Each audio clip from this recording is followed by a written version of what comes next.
Hi, welcome to my channel. I am Auntie Starshine, and this is Starshine Teen Development. Please like, share, and subscribe. That keeps the content coming. Here, we share empowerment tips for all who can benefit. Perhaps you can benefit too. Follow Starshine Teen Development and join our next workshop. You can find us on YouTube at Starshine Teen Dev, and you can get event tickets on Eventbrite. Just search Starshine Teen Development. Today's topic is, what's holding you back? Overcome limiting beliefs. Limiting beliefs are the perceptions and thoughts you have about yourself and the world. These same beliefs hold you back from going after what you really want. Here is how you overcome limiting beliefs. 1. Awareness. Identify limiting beliefs. Become aware of your limiting beliefs. Look for thoughts and assumptions that show up repeatedly. Red flags to look out for include statements like, "This is just how I am. I've always been this way. That's just how the world is.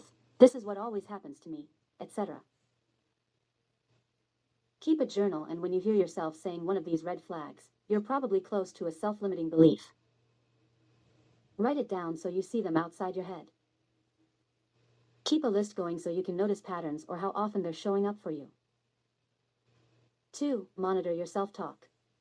Limiting beliefs show up all the time in how we talk about and to ourselves. Catch limiting beliefs in your self-talk and immediately challenge them. Don't let them slide either. Quickly label a limiting belief, come up with a reason or two why it might not be true, and move on. You don't need to spend a ton of time on this, but you're making sure those beliefs don't sneak into your day. 3. Challenge your limiting beliefs. Write one on the top of a blank page and list all the reasons why this particular belief isn't true, or might not be true. Gather all your evidence from previous experiences and write down each time this belief turned out not to be true. If you don't have evidence from previous experiences, then come up with reasons why it might not be true. You don't need to be 100% convinced. You're just looking for possible reasons why you could be wrong. Keep these lists open so you can add to them continuously. 4. Continue gathering evidence to dispute your beliefs. As you become more aware, gather new evidence as to why each belief isn't true. Pay attention to your day, interactions, feedback, and results, and each time you notice something that disputes a self-limiting belief, add it to your evidence lists. 5. Create new beliefs. Maybe you've discovered the self-limiting belief of, "I don't add value," and you gathered evidence that shows maybe this isn't really true after all. What might a new belief be? Perhaps it's something like, "I add value in most situations."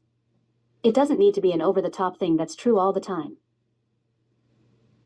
It just needs to be something you can get behind most of the time. Why it is so important to challenge your limiting beliefs. Identifying and changing limiting beliefs takes work and time. But imagine a life where you're not holding yourself back. A life where you go for the things you want, rather than avoid them because of limiting beliefs. Your beliefs determine your thinking. And based on your thinking, you take daily actions. Then, those actions determine your results. Thinking follows beliefs, action follows thinking, and result follow action. But if you focus on the result first, then you can determine the actions that will create results that you want. Those results will influence your thinking, and, this way, results, action, and thinking change beliefs. That's all for now. Auntie Starshine out.